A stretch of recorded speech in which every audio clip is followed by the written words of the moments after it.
Hello, everybody, and welcome to yet another episode of Joe Knows the 2021 NFL Draft Class, where today we're going to be covering your team, your Indianapolis Colts. And with me, I have one of our there we go, big Colts fan. We've got one of our co-hosts of Toilets to Titles is a huge Colts fan, Justin Stevens, otherwise known as @JustinFF_. Justin, how you doing, my friend? I'm doing wonderful this morning. How's it going, Cool Joe? I'm doing great, especially since it's a Friday morning. It's early. I am broadcasting here from the New Jersey headquarters of Toilets to Titles. Justin is coming in from the Indianapolis headquarters. I should say the Indiana headquarters of Toilets to Titles. So we're both up early. But it's funny. I reached out to Justin last night saying, "Hey, Justin, do you think you have some time this weekend to do the Colts episode?" He said, "Sure. Let me know. I'm pretty open." And I was thinking about it, and I was like, all right, I'll go for it. I feel bad, but he said he's open. I know he's usually up early. It's like, Justin, do you think you can do this at like 7:30? And he responded saying, yeah, well, I'm going to be up at 4 a.m. to do a dynasty draft taking place in Australia. I'm like, holy cow. So I don't feel so bad. Justin's never feel bad. If I'm going to be asleep, I'll tell you. Yeah, Justin, I don't think you ever sleep, man. I'll tell you what, man, it's awesome though that it kind of feels it's a kind of a weird vibe to be able to be a guest on my own YouTube channel. It feels awesome. Like you get to know, like honestly, we've come to this point where like I never expected other people to want to do shows on our channel, much less like bring us on as guests. And it's not like I'm like the CEO of AMC and The Walking Dead came to me and asked me to make a cameo, but you told me you were. That's why I signed up. Oh, yeah. So, I mean, but here we are, man. This is a lot of fun. I'm already enjoying myself, and we haven't even talked about the Colts yet. Hey, I want you to kick back, relax. I'll throw questions out there. I'm going to lead the show. You get to chill. You've done so much. And just to promote Justin's own show, right now he's in the middle of, what are you up to, like episode 20 or 22 probably? I don't know. The series you're doing? I think I have 9 left, and I have the next one. It's my off-season breakdown episodes for. I'm going team by team. I have the Dolphins coming up on Monday evening, and the Chargers will be midnight Eastern Standard Time on Friday. So gotcha. Those are the only 2 I have scheduled right now. I think after those 2, I'll have about 7 left, but I've got all of the month of August to get those 7 done. So awesome. Scheduling them is the hardest part, but no, I can imagine. I've seen a lot of the text going back and forth in terms of the scheduling. It's not easy. And but for everyone, catch out Justin's shows, these episodes, his own special series where he's interviewing fans from each team to discuss basically their outlook for the 2021 season for their own team. So it's a good, usually like no more than 30 minutes focus on that team. I've watched every single one. I was actually on the Giants episode. These are a lot of fun because you're getting information from people who are the most knowledgeable. These are people who are dedicated fans from each team, and they each bring their own take. Some have a different point of view than the other fan that they're on the show with. It's a lot of fun. Definitely listen to each one. Check them out. You won't be disappointed. And since you're giving me the opportunity to talk about it, not for nothing, but we've got some pretty awesome guests, like the Dolphins episode coming up on Monday. I think it's like 8 p.m. Eastern, if I remember correctly, maybe 9. But we've got the host of the Father Son podcast, Justin. We also have the host of Break from the Grind, who's a recurring guest already. He's been on a couple of episodes, and he's in Frankenstank, and that's George Reed. And you'll also know him from Sleeper Wire. And then we also have the Miami Dolphins Fan of the Year from 2 years ago coming on as a guest to talk about his Miami Dolphins. So we're getting legit guys in the industry, and then also legit fans. And so I've been very fortunate that the guests have been pretty amazing for almost every one of the episodes. So the Dolphins will let you down on Monday. I can promise you that. Now, and they have a lot of good things to talk about, the Dolphins fans. Like I said in the Dolphins video, which I'd already done like a week or 2 ago, they're definitely putting the sexy back in Miami because that team is looking hot. All right, everyone. So before we get to our juicy content, let's go through the bells and whistles over here where you can find the show. And again, that's Apple Podcasts, YouTube, Podbean, Spotify, and Facebook, where we have 2 Facebook pages. The first one is Toilets to Titles, and the other one is When a Family Breaks, where we're involved with sort of like the trading of sports memorabilia. Check it out. Pretty cool. Lots of fun. Please don't forget to hit that like and subscribe button. It takes not even half a second. It's a flash. Bling. That's it. And you've liked the show. And you can subscribe with, again, the push of a button. We're looking to up our metrics. We're trying to get our show out to as many people as possible. We're growing, but we're also looking to grow even more. And over on Apple, even if you're not watching us on Apple, if you could do us a big solid, go on over there, give us a 5-star review. That helps us a lot too. And if you can go to patreon.com/toilets2titles, you can find out how you can further support the show. Now, sorry if I'm stumbling here, but I'm excited to talk about the Colts because I think you guys are in such great position here. You have a great GM, and in this draft class, you had 7 picks. Now that's the norm, right? Teams normally enter with 7 picks. You didn't have a 3rd rounder, but you did have 2 7th rounders. But I thought your GM Ballard did really well with each of his picks. I like the value. We were just discussing a little bit about, especially what you liked about it in hindsight, Justin. And before we go into the picks, also this is another thing I do with every team. The theme, I look at the entire draft class and I try to find some sort of theme. Some teams, load up on defense. Other teams load up on offensive line. I didn't really see that with the Colts. I saw, different positions taken everywhere throughout the entire draft.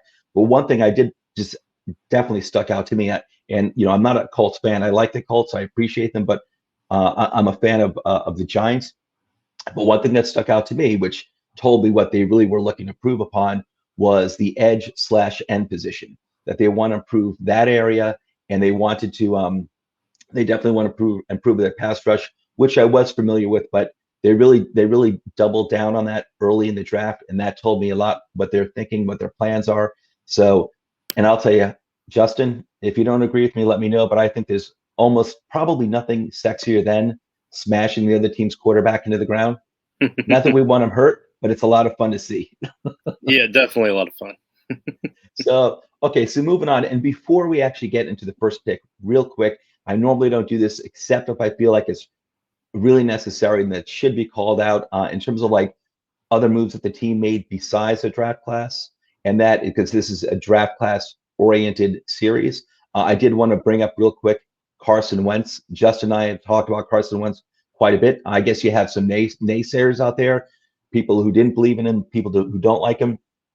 I'm a Giants fan. I'm glad. I want to say thank you, Colts fans. Thank you, Ballard. Thank you, Justin, for taking Carson Wentz out of the NFC East. Because I think you got a steal there. I think he's one of those, unfortunately, those young quarterbacks who, after he had like 1 or 2 really great seasons, got undermined by his front office, not intentionally, but just by bad move after bad move after bad move.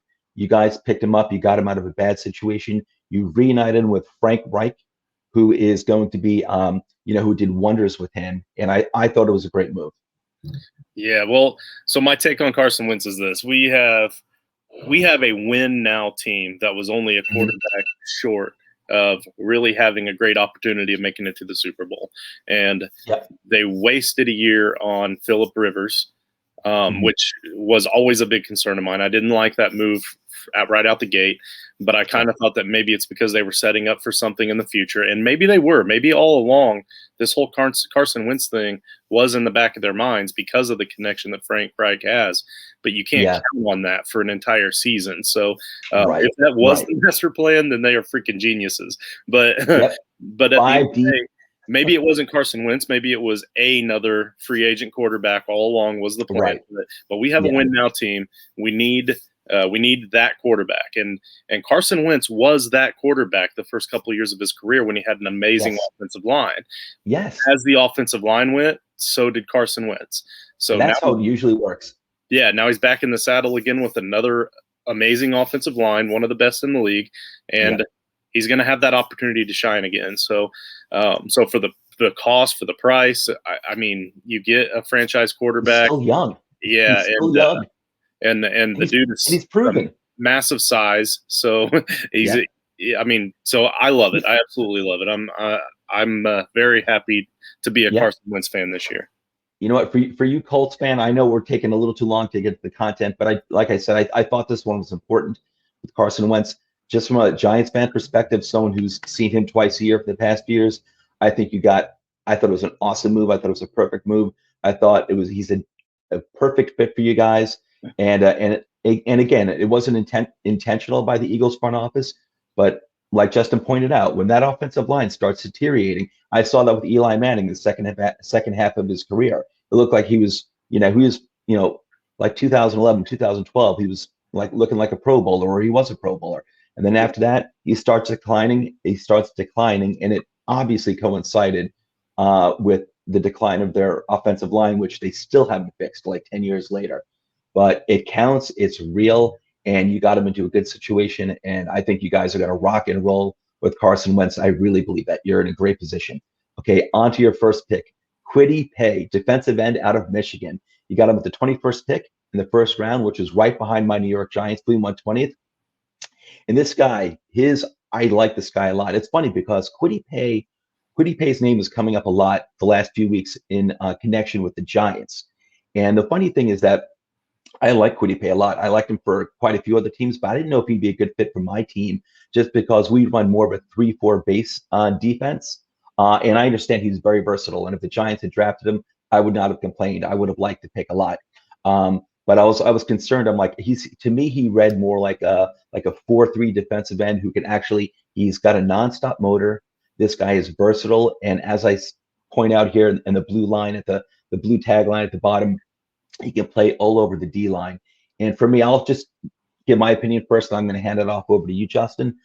This guy actually reminds me, as a longtime Giants fan, he actually reminds me of Justin Tuck in that, yes, he's a defensive end, but he can actually play the interior, and he can actually play the run on the interior as well. But that's not the focus. Is that when you actually do have a bunch of edge rushers, pass rushers that you can load up in what's referred to as the NASCAR package, like a third down, and you're bringing everyone you can at the quarterback, this guy can actually load up on the inside, and you can pass rush from the inside. That's what Justin Tuck used to do, and that was actually his strength. Like most of his most important sacks at key times came from him rushing from the interior. KWITY PAYE is a heck of an athlete. This guy is solid. He's well built, and I knew that you needed pass rush help. And I think Ballard did you real well here too in getting this player. I thought he was a great fit for your defense. And when the Giants didn't take him, when the Colts were up next, I instantly thought KWITY PAYE or Tevin Jenkins, but I was thinking KWITY PAYE for you guys. Go ahead. Your thoughts, Justin? Yeah, I was honestly thinking Tevin Jenkins. I was thinking any kind of an offensive tackle, to be honest with you, because I know that for the Giants. Yeah, I know that that's a big need for the Colts. And after the draft, obviously, they went out and they addressed that by signing Eric Fisher from Kansas City. So Eric Fisher isn't a bad pickup at all. Andy comes in as like the 4th best offensive lineman on an incredible line. So solid veteran.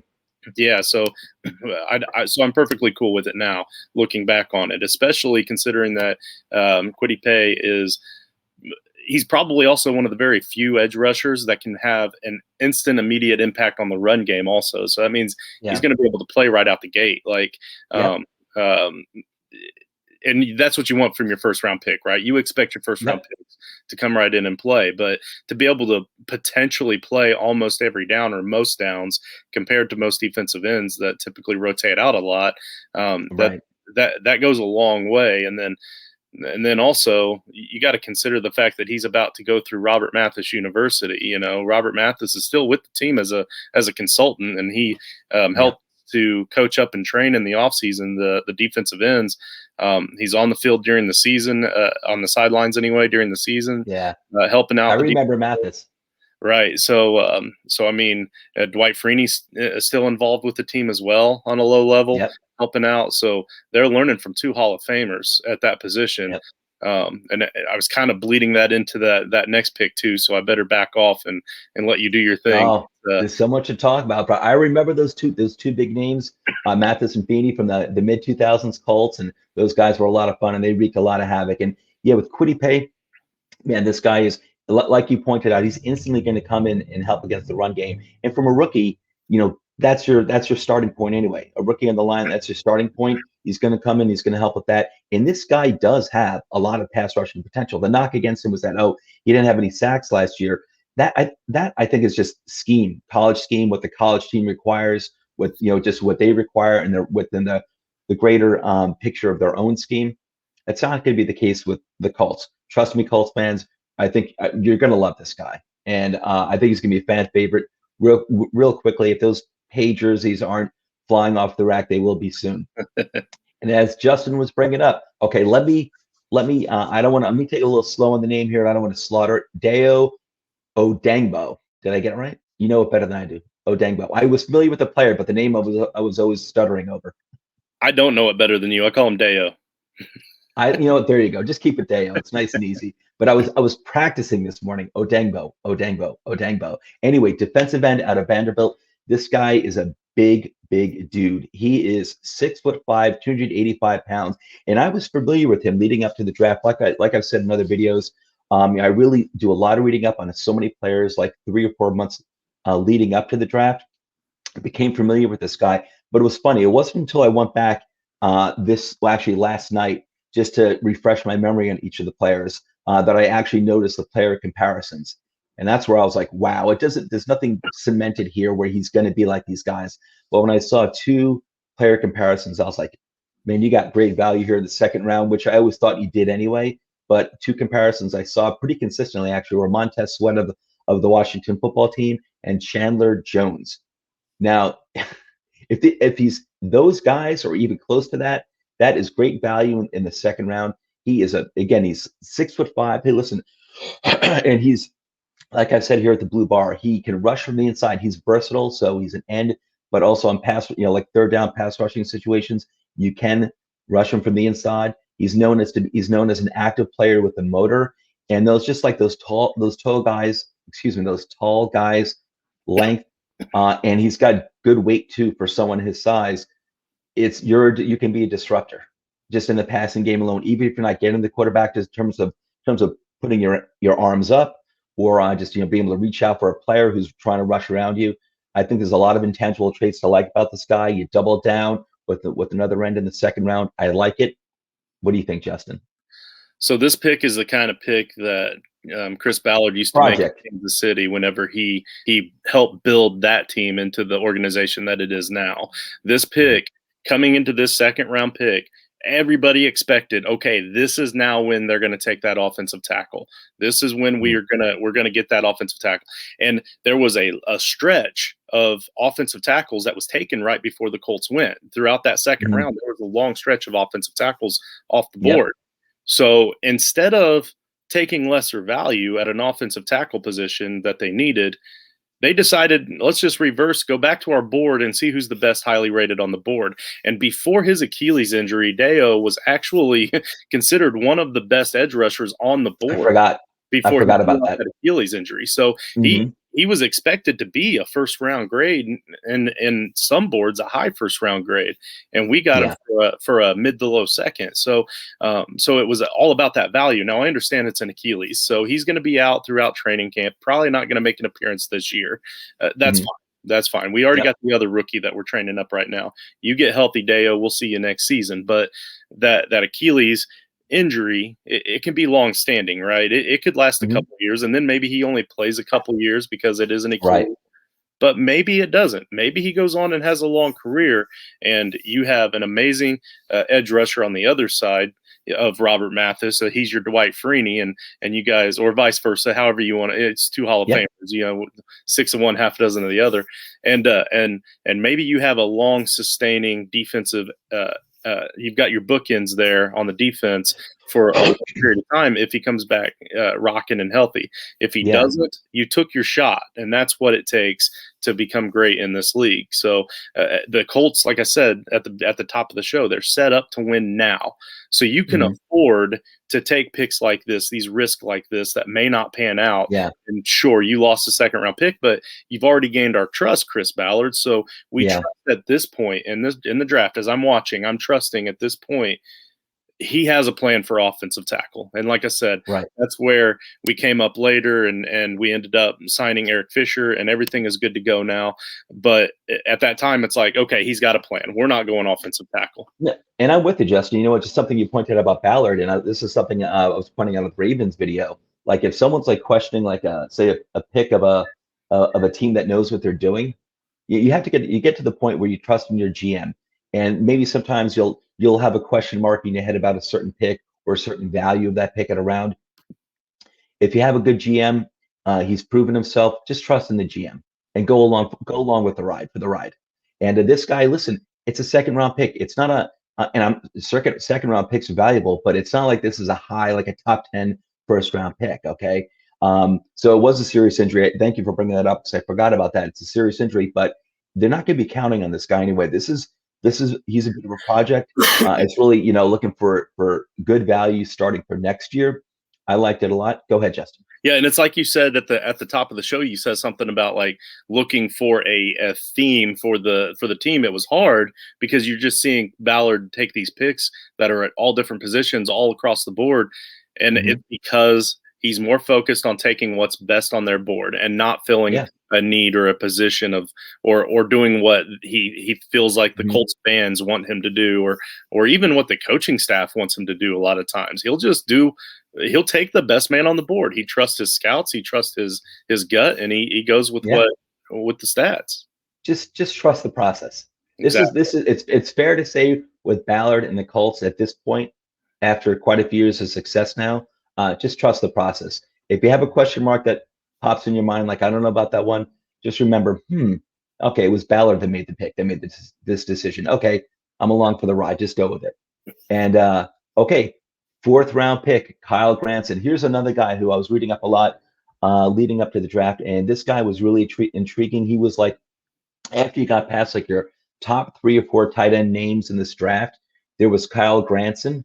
And this is a guy who I know a lot of people, a lot of experts out there were really intrigued by this guy because he's got, in his last 2 years at Southern Methodist, he averaged 16.8 and 15.3 yards, a combined over 1,200 yards those last 2 years. That's impressive for a college tight end.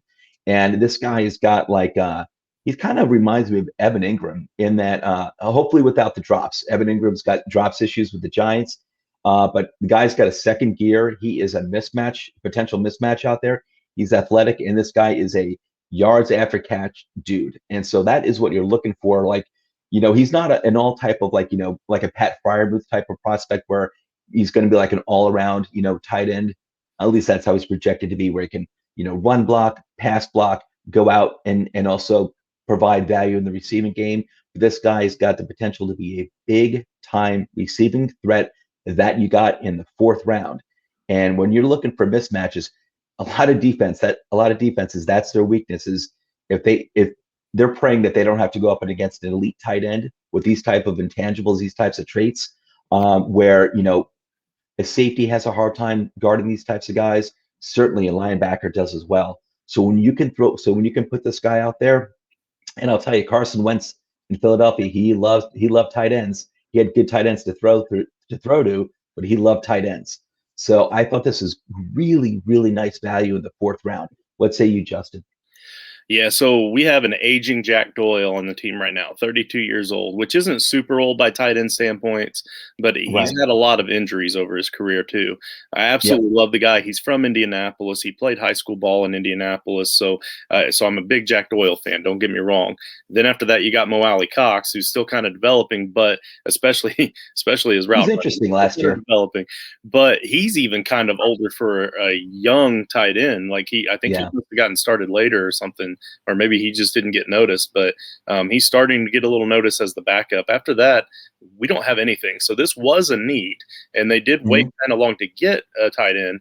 I don't think that he is your stereotypical end of the line, like inline tight end that you're going to see in most leagues. So the Colts will probably still work on that tight end position over the next couple of years. But this guy is, in my mind, he reminds me a lot of a Dallas Clark in a way from what I've seen. Like as far as, like you said, he's very versatile. He can run the ball. He can run out of the slot. He can run routes out of the slot. He can play. He can play out wide. He did play out wide. You can move him all over the place. He's like a chess piece. My only concern is that it was with a smaller school facing smaller schools. So Right. Yeah. obviously we got to see where he falls in line against NFL competition. But for your third string tight end, it's and a guy that you're probably going to use more as a gadget guy rather than a tight end, at least his rookie year, to get his feet wet. I think it's a pretty smooth move. Yeah, I think I think this is a guy, I mean, it's nothing written in stone because he did come up from a smaller school, but he really did dominate, that competition. Yeah. And that's what you want to see from these smaller schools. And this guy's got, I'm not saying he's going to be like a premier tight end down the road, but this guy, I think, has the potential to be a weapon you can really count on in the future, not this year, but in the future, a weapon you can really count on who's like, when you're thinking about like all your offensive weapons that you have assembled, Granson's giving you one of those names on your mind, at the top of your mind, who is a mismatch for the opposing defense. And opposing defenses, I think, eventually are going to have to take this guy seriously, and they're going to have to plan around him. So I don't know, I don't know if his ceiling is going to be like Pro Bowler, but I think.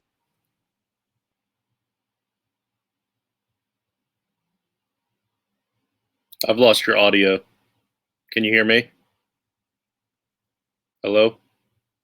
I've lost your audio. But yeah. So I'm going to do this without the headphones. Can you hear me? Yeah. So no, I wasn't saying like he's going to be Dallas Clark. It's just kind of his I can hear you. Yeah.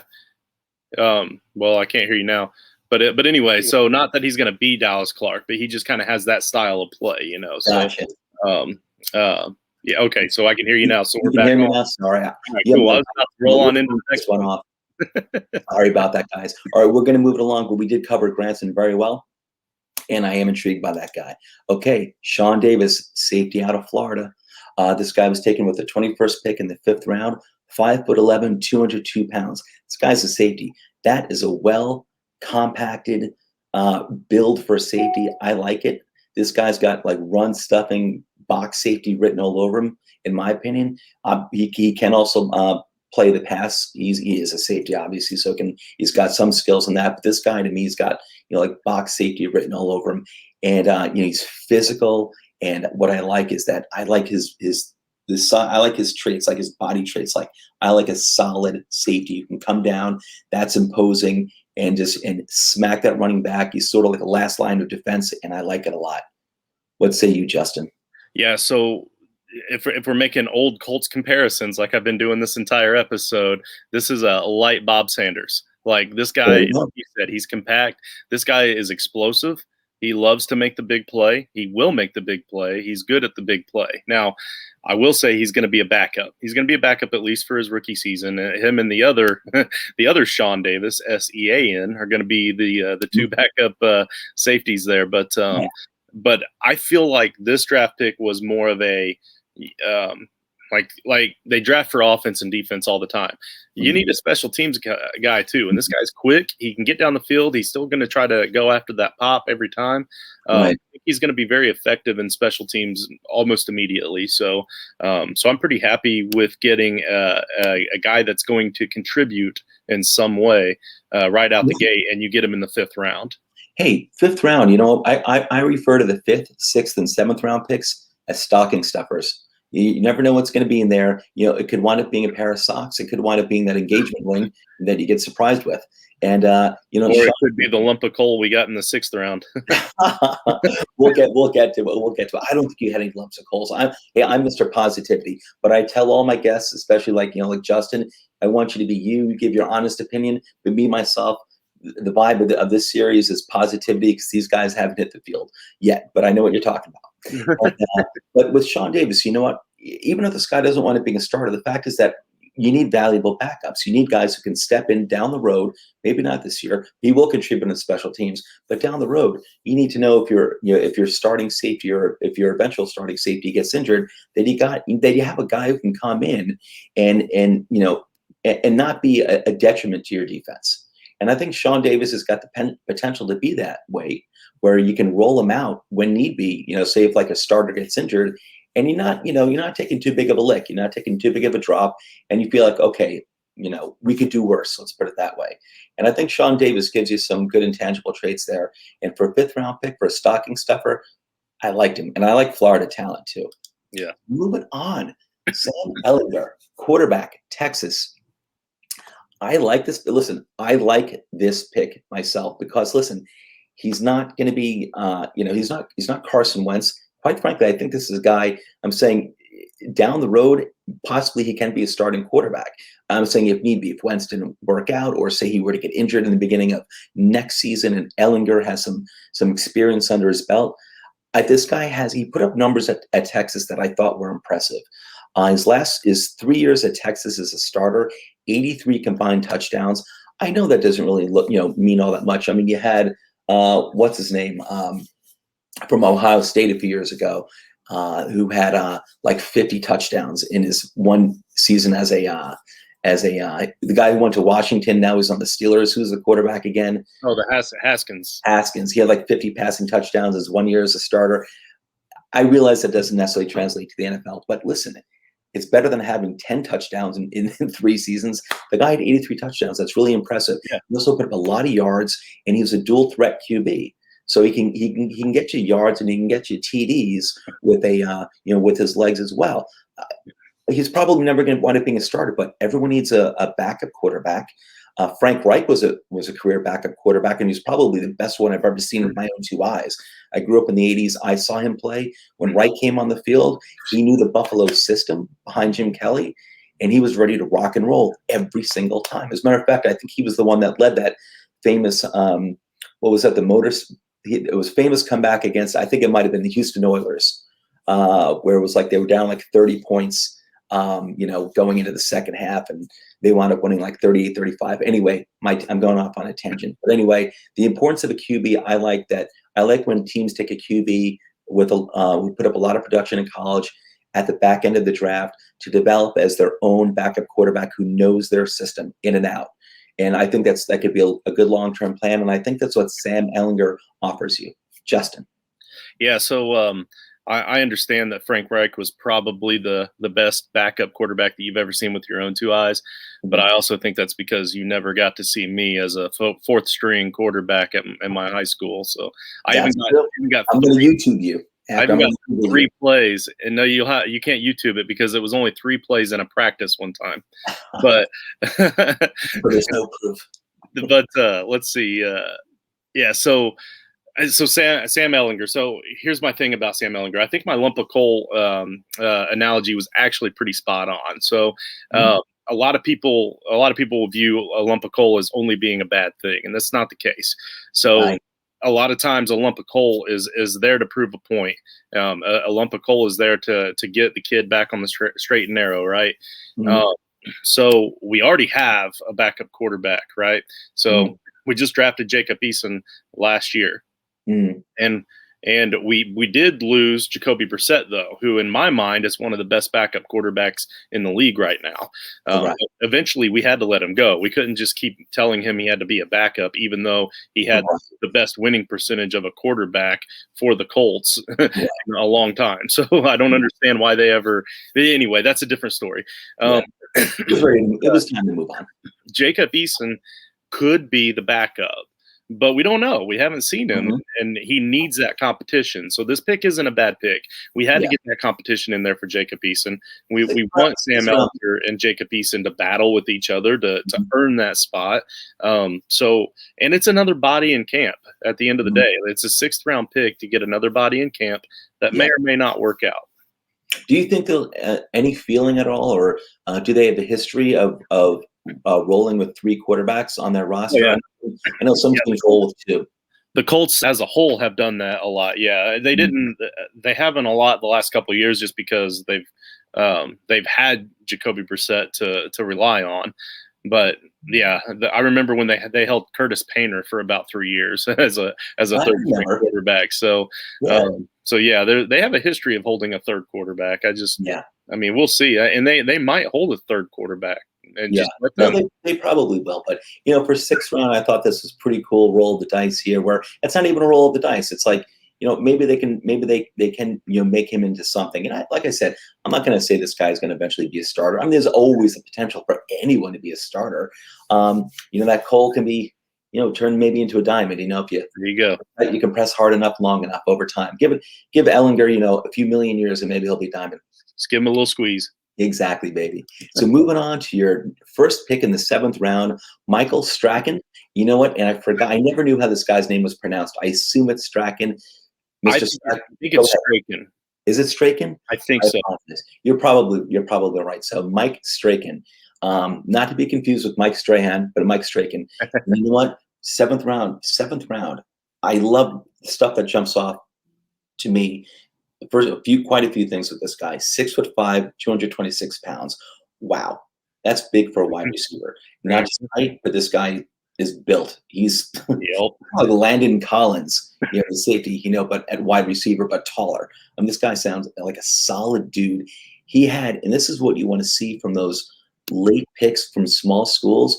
27 touchdowns combined his last 2 full years, which I believe were 18 and 19. And I believe he played a few games last year, but it was a shortened season in his conference. And he dominated his competition. That's what you want to see. I love it in the 7th round. Absolutely love it. Justin. Yeah, so I love this pick as well. This was probably low-key one of my favorite picks that Chris Ballard has made since he's been here. I know that sounds like big praise, but what were we just talking about that tight end position? I mean, I know he was a wide receiver, right? Mm-hmm. But look at that size, and he's got incredible speed, which is probably why he played wide receiver as well. But he was one of the tallest wide receivers in the draft. He was one of the heaviest. He was one of the fastest. If you compare like, how they like to take off, or they like to figure the 40 time relative to the height and weight. He actually scored extremely high in that. So I wasn't even aware of that. Yeah, for his height and weight, dude was incredible. So he can catch anything. So where the developing comes in play is him coming from a small school. He doesn't have a lot of that great coaching coming out of Charleston, but he's got a really good coaching staff right now to help him with all that sort of stuff. So I think this is a guy that's going to get plenty of playing time, and you might even see him at the tight end position in the next couple of years. Interesting. Really? Yep, I'm excited to see it too. You're going to see a fast, big, like a tight end. Makes sense. Big hands. I mean, I'm honestly, I know this sounds crazy, he's coming out of the 7th round, but I'm honestly thinking Darren Waller here. Yeah. Hey, listen, I love that. Listen, when you look at these traits, your heart should be, getting palpitating, getting excited, whatever.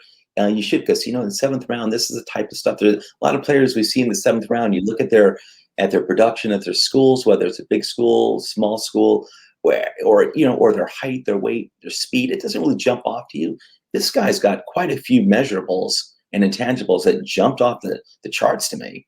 And I like it a lot. I was like, dang, why did this guy even?